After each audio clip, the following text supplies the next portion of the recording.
Merci à vous tous d'être ici. Donc, dans le prolongement de tout ce dont on a parlé depuis ce matin, on prend le risque de venir vous présenter quelque chose qui est, comme on le fait à l'EHESS, on fait de la recherche et on se forme en faisant de la recherche, c'est la recherche par la recherche, et on n'hésite pas à venir présenter des travaux en cours ou dans un état encore très, très préliminaire. Et je remercie donc nos 5 élèves collégiens de la Lab School et puis Léo et Titouan qui viennent participer à cette aventure, et Stéphanie qui a travaillé sur le traitement des données.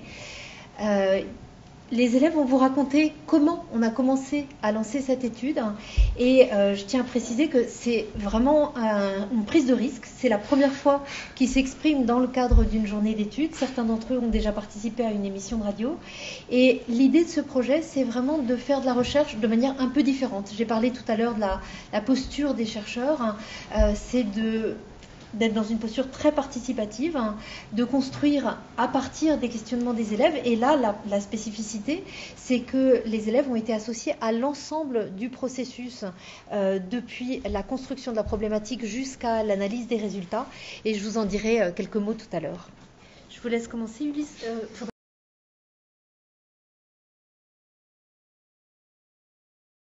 Donc, au début de l'année dernière, en fait, c'était il y a longtemps, mais c'était après le Covid, donc on était revenu en classe, et on avait eu des interventions par une stagiaire sur les stéréotypes de genre, et ce que ça pouvait vouloir dire, et en quoi ça pouvait être certaines fois nocif.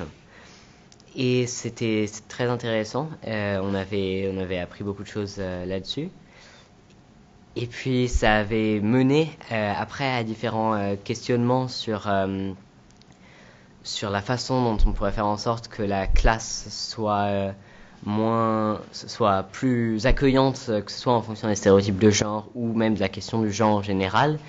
Et on avait à la fin de l'année dernière pris la décision de dégenrer les toilettes, ce qui semble minime comme geste, mais qui pour certains élèves avait fait une importance, avait été important. Bon. en tant qu'adolescent, on se pose généralement beaucoup de questions, notamment sur le genre, sur qui on est, et c'est compliqué de comprendre tout ça généralement. Même pour nous, du coup, en tant qu'adolescents, des fois, c'est assez compliqué. Et donc, juste dégenrer les toilettes, ça peut apporter quand même un certain... comment dire relief en français? French. Ça apporte un certain confort. En fait, ça apporte un environnement qui paraît plus acceptant par rapport à d'autres endroits. Et du coup, pour en revenir sur les questions à l'adolescence, comme c'est un moment entre l'enfance et l'âge adulte, c'est un moment aussi assez crucial pour la construction de l'identité et juste savoir qui on est. Et nous, c'est ce qui nous a justement intéressés. Thank you. I'm going to continue in English as I'm more comfortable. But so we've all had these questions, and so we first started as a group during lunchtime every other Monday, and we were mainly just discussing the topics of gender and LGBTQ issues, and so we had some very interesting discussions, and it kind of evolved into a more philosophical, more general group, and we started discussing a lot more about identity overall. And so Pesquet came to us with the idea of participating in a study and being not only the subjects but also the researchers. And we all found that we were all very enthusiastic about that because, like, finally we would have our voices heard in something about us, and we could bring our own perspective to it as teenagers. And so we are able to bring our own questions that we have to it. Comme le disait Clémentine, au début, le projet de recherche, c'était, le projet était un groupe de discussion qu'on a mené au début de l'année, et moi j'étais chargé en fait de mener à bien ce groupe de discussion et en essayant d'apporter aux élèves un certain soutien par rapport au questionnement qu'ils pouvaient avoir. Et donc, comme je suis formé en philosophie, ce que j'ai fait, c'est qu'on a commencé par mettre en place une discussion philosophique sur l'identité de genre, sur le genre. Donc en France, il y a une méthode dans la philosophie pour enfants, qui est la méthode Tozzi, qui a pour objectif de créer des ateliers avec une certaine méthodologie où on apporte des questionnements sur un thème aux élèves, et ensuite on essaye de les faire réfléchir avec des supports pédagogiques. Donc moi je me suis un peu inspiré de cette méthode-là pour créer un atelier sur l'identité de genre. Donc ce que j'ai fait, c'est que j'ai posé des questions, des enjeux philosophiques aux élèves, donc je vous ai noté là, qui est qu'est-ce que le genre, quel est son rapport à notre identité, quel est le masculin et le féminin, quelle est la différence, est-ce qu'il y a une différence ou pas. Et pour ça, je me suis appuyé sur un ouvrage philosophique, parce que j'ai trouvé important d'apporter aux élèves aussi une connaissance philosophique sur ce thème-là, qui était donc Simone de Beauvoir, qu'on connaît tous cette phrase qui est « on ne naît pas femme, on le devient ». Donc on a commencé à réfléchir sur cette phrase-là, et puis au fur et à mesure, on s'est questionné sur le genre. Suite à cela, comme le disaient les élèves, il y a eu cette idée de projet de recherche en pluridisciplinarité, avec les chercheurs élèves et nous qui avons un peu plus d'expérience dans la recherche. Et donc cette recherche-là, elle pouvait être intéressante parce qu'elle permet de répondre et de questionner des enjeux philosophiques plus larges sur la définition de l'identité à l'adolescence. Donc je vous ai noté quelques enjeux auxquels on pourrait répondre si on menait peut-être plus profondément cette recherche. Donc d'où vient l'identité ? Est-ce qu'elle est construite ? Est-ce qu'elle est acquise ? Est-ce qu'elle est changeante ? On a cet exemple dans l'identité de genre de l'identité gender fluide, qui est donc le fait de ne pas se sentir appartenir soit au genre masculin, soit au genre féminin, mais de fluctuer entre les deux. Et donc, il y a une possibilité de changement, peut-être, de l'identité au cours de l'adolescence. Donc peut-être que c'est pas fixe, ou peut-être qu'elle est pas totalement acquise. Il y a aussi, sommes-nous toujours les mêmes ou est-ce que l'adolescence, c'est cette période où on devient nous-mêmes, où on se construit en tant qu'identité. Puis il y a aussi le rôle d'autrui, des autres personnes qui nous entourent, que ce soit les professeurs, que ce soit les parents, que ce soit les amis, parce que cette période, c'est quand même une période très riche en termes de relations, où on construit des relations peut-être plus sérieuses, plus profondes, assez différentes, et donc ça peut influer sur la construction de notre identité.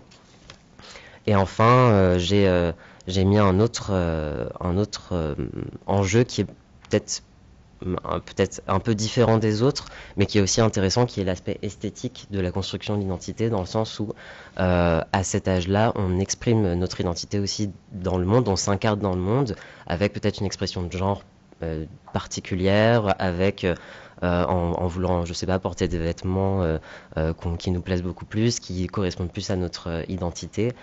Et donc, comment est-ce que à ce moment-là de notre vie, on s'incarne dans notre identité.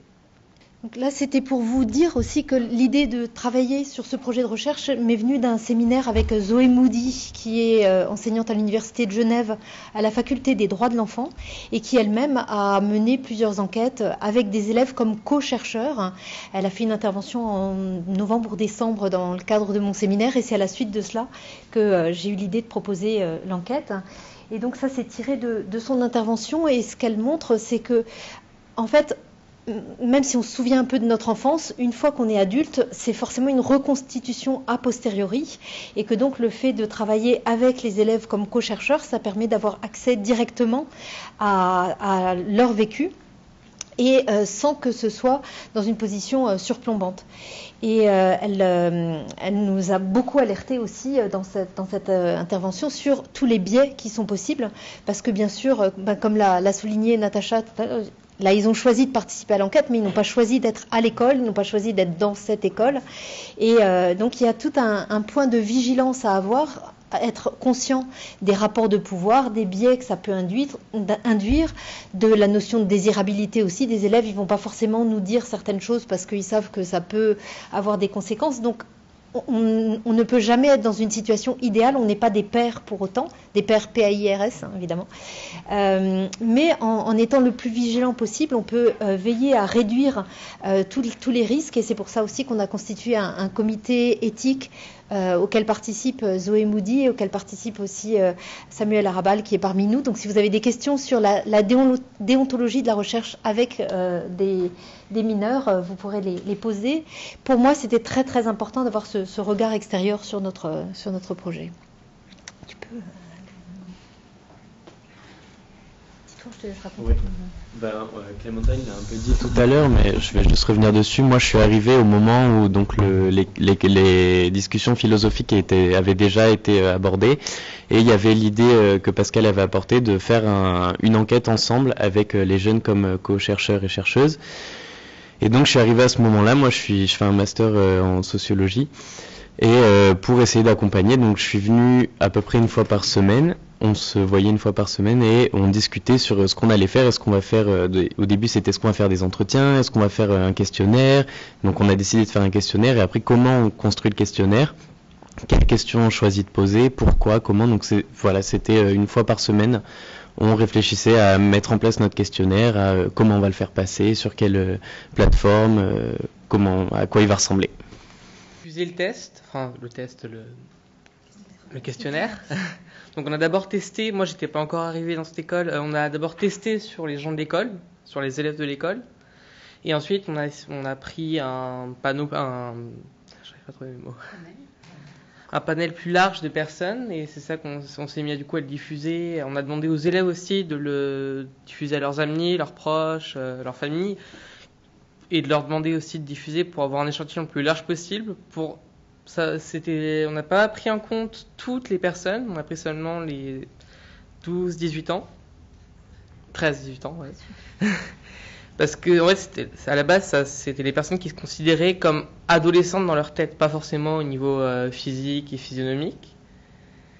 Et comme il n'y avait pas ces personnes au moment où on a croisé les données, on a seulement pris les personnes qui étaient adolescentes au niveau de l'âge. Et ensuite, du coup, au fur et à mesure, on a récupéré les données. Là, actuellement, on en a 1060. Ah bah, ça y est, on a passé. On voulait arriver à 1000, on a réussi à passer. Mais que dans le test, je crois qu'il y a que à peu près 200 personnes qui ont été comptées. Un peu plus de 200 personnes. Donc, c'est pas vraiment représentatif de tout ce qu'on a actuellement. Je sais pas quand est-ce qu'on va refaire, du coup. On va en parler. Ouais. Ce que dit Raphaël, qui effectivement vient de rejoindre le groupe de travail il y a quelques semaines, on s'est arrêté quand on avait 346 réponses parce qu'on avait besoin de temps pour recoder, pour commencer les analyses, et on a diffusé après, au-delà même de nos propres cercles, au sein de l'ensemble de l'éducation nationale. On a envoyé des annonces partout, et je suis très reconnaissante à tous les chefs d'établissement qui ont diffusé ça auprès de leurs élèves dans une période de fin d'année chargée où ils sont très sollicités. Et donc on voulait, avant de parler des résultats, vous dire quelques mots sur la démarche qui a été très inductive. Il y a eu le mot de situer qui a été employé tout à l'heure par Nicolas dans la manière de qualifier les choses. On n'a pas voulu partir d'hypothèses pour partir vraiment du point de vue des élèves, mais le but c'est après de construire les cadres théoriques en s'appuyant sur les recherches qui existent déjà sur les étudiants, sur les élèves, sur les adolescents, et dont Titouan va vous dire quelques mots. Et cette démarche de construire les cadres théoriques en parallèle, elle est adoptée notamment en recherche action formation aussi par, je crois que ça s'appelle Bernadette Charlier. Donc on suit cette approche-là qui est de ne pas partir de nos a priori, mais d'aller assez vite dans des lectures en parallèle pour ne pas réinventer l'eau tiède et la roue. Oui, alors peut-être ce que je peux ajouter à ça, c'est qu'on a réfléchi à un questionnaire qui portait sur la notion d'identité. Rapidement, c'était identité de genre au début, et rapidement ça s'est étendu à identité tout court. Donc qu'est-ce que c'est que l'identité ? Plein de dimensions de l'identité, la religion, la culture, la classe sociale. Et en fait, moi je suis sociologue, Léo il fait de la philo, Pascal est plutôt psychologue, et donc il y avait vraiment, on n'arrêtait pas de croiser, de tisser quelque chose d'interdisciplinaire où on a des apports très très différents. Et je pense que ça, l'intérêt de cette recherche aussi, c'est qu'on pose des questions de manière très différente, mais qui sont intéressantes pour un projet avec des jeunes. Et pour ce qui est de la sociologie, du coup, moi je voulais souligner, on l'a évoqué tout à l'heure, mais le fait que on valorise les questions d'agentivité, donc le pouvoir d'agir des jeunes dans la recherche, dans la production de connaissances qu'ils peuvent avoir sur eux-mêmes et sur elles-mêmes, et donc leur pouvoir d'agir. Et en même temps, derrière, on a aussi une réflexion sur comment sont produites ces données, sur où elles sont produites, parce qu'elles sont produites, là pour le coup, ça se déroule à la Lab School de Paris, donc c'est quand même un environnement, c'est une école spécifique avec une population spécifique. Et donc on essaie aussi en même temps d'avoir une réflexion sur comment on rend possible un tel projet de recherche, parce que l'idée derrière, c'est quand même de proposer des méthodologies de recherche avec les jeunes qui puissent s'appliquer ailleurs qu'à la Lab School. Et donc, comment on produit ces données et comment elles sont situées, sociologiquement parlant, dans la population. Et puis, comme on a aussi des enjeux après de valorisation de la recherche, et puis qu'on avait envie, au-delà de savoir quels sont les déterminants principaux de ce qui était important pour vous pour la construction de l'identité, moi, ce qui m'intéressait en tant que psychologue, c'était aussi de voir comment tout ça s'articule avec la question de la satisfaction de vie. On ne voulait pas faire un questionnaire trop long, donc on a pris une échelle qui est une seule question de satisfaction de vie globale sur une échelle de 1 à 10, qu'on appelle l'échelle de Cantril, qui est très utilisée dans les recherches auprès d'adultes, mais aussi auprès d'adolescents. Et puis, en échangeant avec une collègue, on a rajouté un questionnaire sur le sens des responsabilités, parce que c'est aussi une question qui nous travaille et qui traverse beaucoup nos réflexions, de savoir comment on peut essayer de sensibiliser les élèves à leur part de responsabilité par rapport à l'environnement, par rapport à leur vie. Et donc, on a utilisé le questionnaire d'Hélène Agege, qui est en cours de validation, qui est enseignante à Limoges. Voilà. On peut passer à la suivante. Léo, tu veux... Ouais. Donc moi je vais revenir un peu plus en détail sur l'aspect philosophique de la recherche et sur l'intérêt de la philosophie à apporter au processus de recherche. La philosophie, habituellement, on l'utilise pas tellement avec des adolescents pour faire de la recherche de manière inductive. On a plutôt tendance à leur apprendre la philosophie au lycée et donc de manière un peu dogmatique. Mais là, c'était pas du tout l'idée en fait. L'idée, c'était que eux pratiquent la philosophie et que ce soit une sorte de point de départ à la réflexion et pour ensuite approfondir un peu plus la recherche. Et ce que j'ai trouvé intéressant avec la pratique de la philosophie, c'est qu'il y a une sorte de parallèle qui peut se faire entre la recherche philosophique et donc le fait que ce soit une discipline qui est très tâtonnante, où on n'a jamais vraiment de bonnes réponses, où c'est beaucoup de remises en question, c'est beaucoup de doutes, de questionnements qui en fait aboutissent au fur et à mesure à un avis, à une réflexion construite, et l'identité qui, elle aussi, est un peu difficile à trouver, et qui peut aussi être mise en doute, qui peut aussi être questionnée tout au long de sa vie. Et donc j'ai trouvé intéressant d'utiliser la philosophie pour essayer de chercher une réponse à ce que peut être la définition de l'identité à l'adolescence. Et donc là, je vous ai mis quelques compétences ou quelques critères qui ont été intéressants dans cette pratique-là et qui ont fait que aussi on a une pratique qui était inductive et démocratique, parce que l'objectif c'était quand même de faire participer tous les élèves à la recherche et aussi du coup les chercheurs plus expérimentés. Et donc voilà, il y a dans nos discussions philosophiques, il y avait une certaine liberté, une liberté de pensée, une liberté d'expression.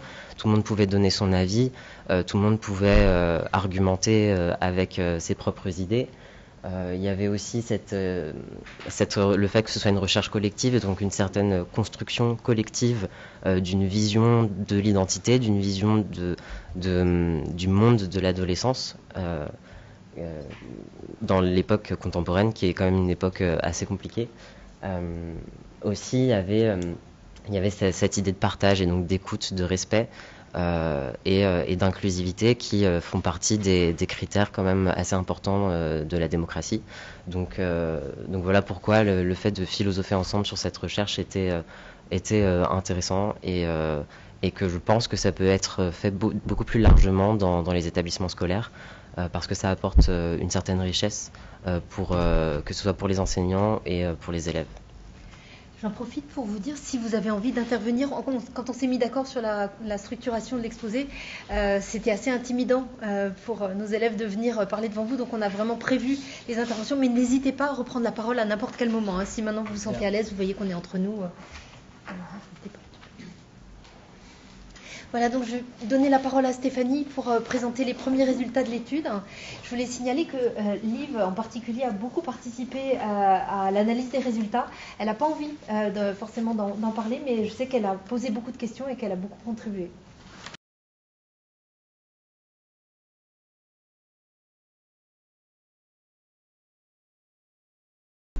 L'analyse statistique préliminaire a porté sur 285 sujets.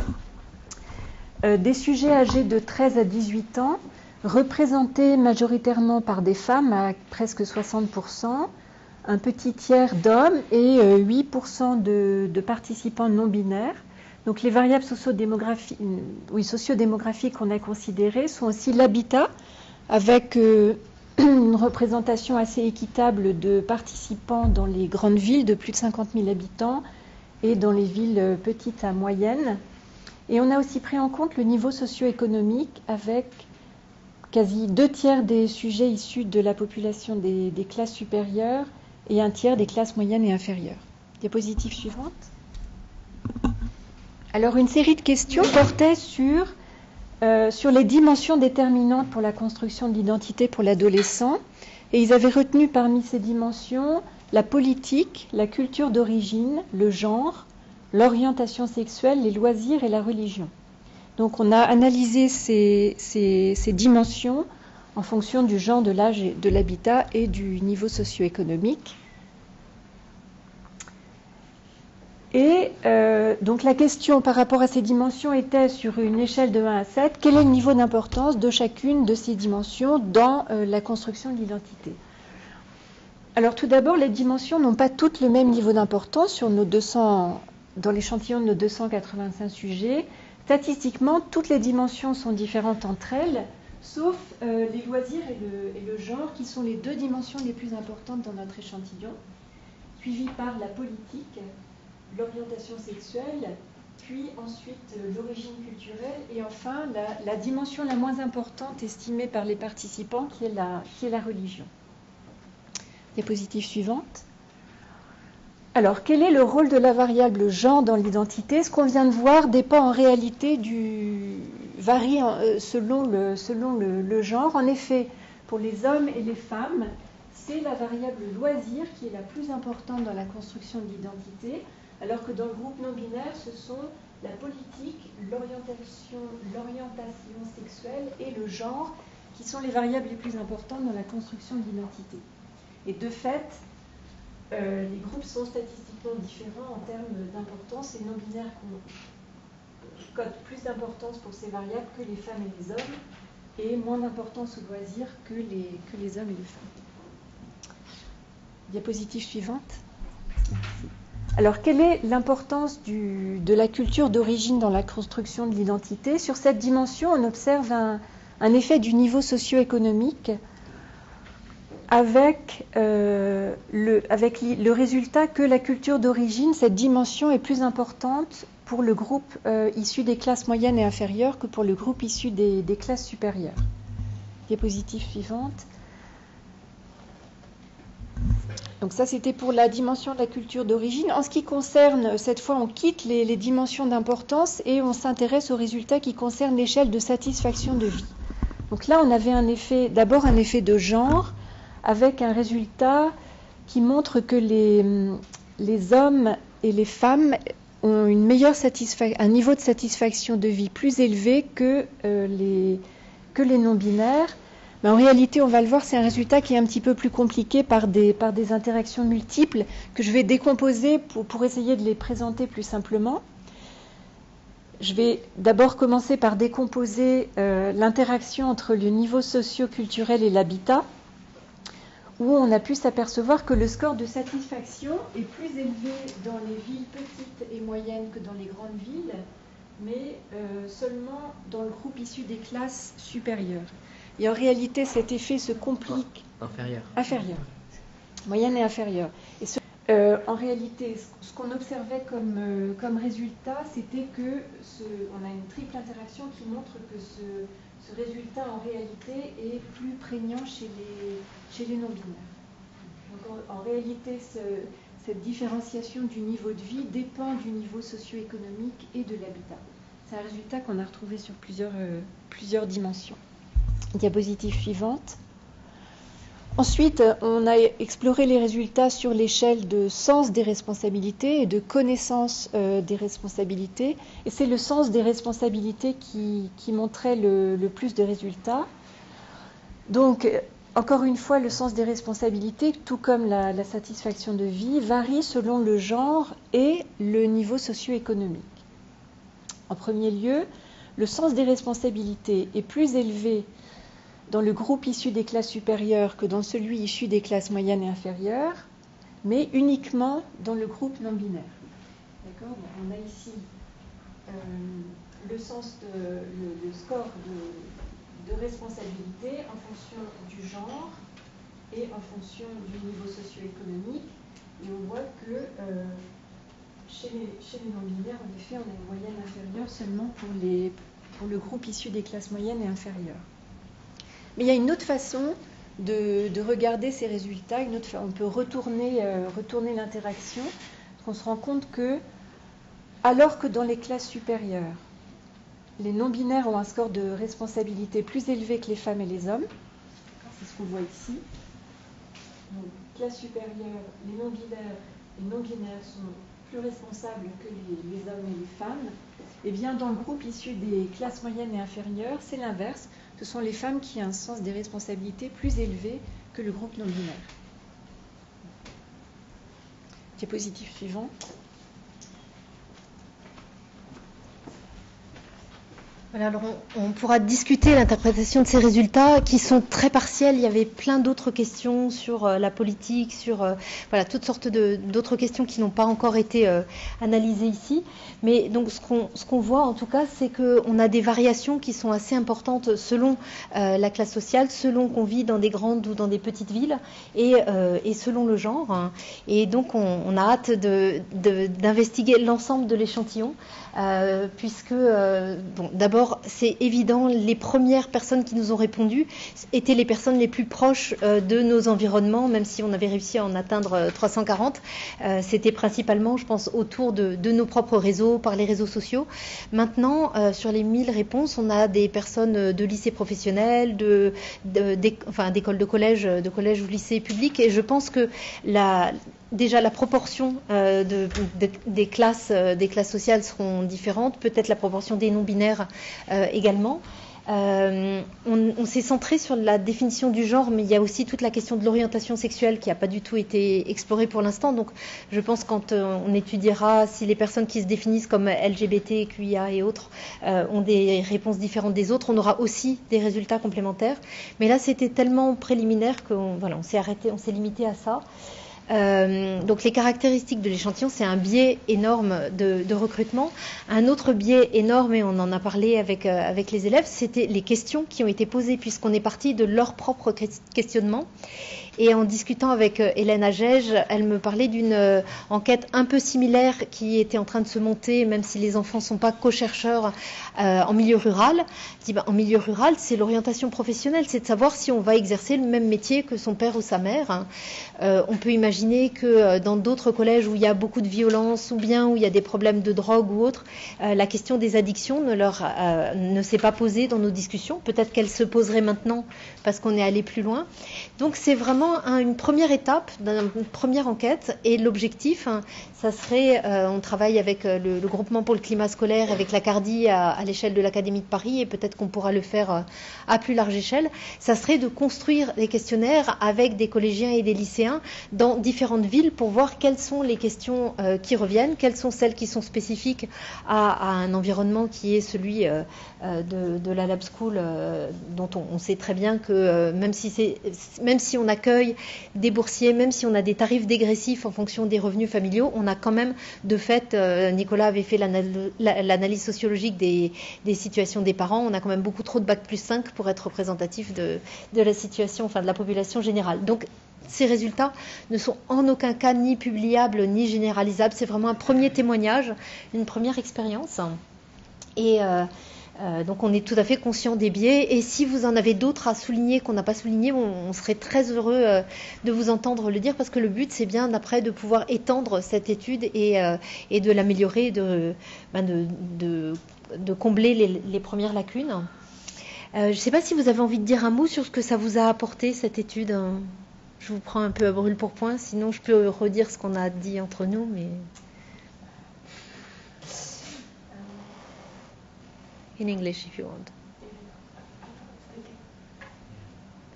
Non, sinon j'en ai fait un petit résumé ici, mais la première chose qui est sortie quand j'aurais dit mais finalement pourquoi vous aviez rejoint ce groupe de travail, c'était la question du sentiment d'appartenance, de ne pas se sentir seul avec ses réflexions, avec ses questionnements, et donc de pouvoir les échanger dans un environnement qui était sécurisant aussi avec des personnes jeunes, donc qui même si elles ont quelques années de plus que vous, étaient des personnes qui en plus n'avaient aucun rapport hiérarchique, il n'y avait pas d'enseignants, il n'y avait pas de fondateurs d'école, il n'y avait pas de parents, mais donc ça faisait un espace sécurisant.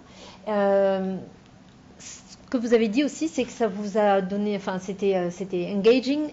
Une des choses qui nous ont été dites aussi, vas-y Clémentine, go ahead.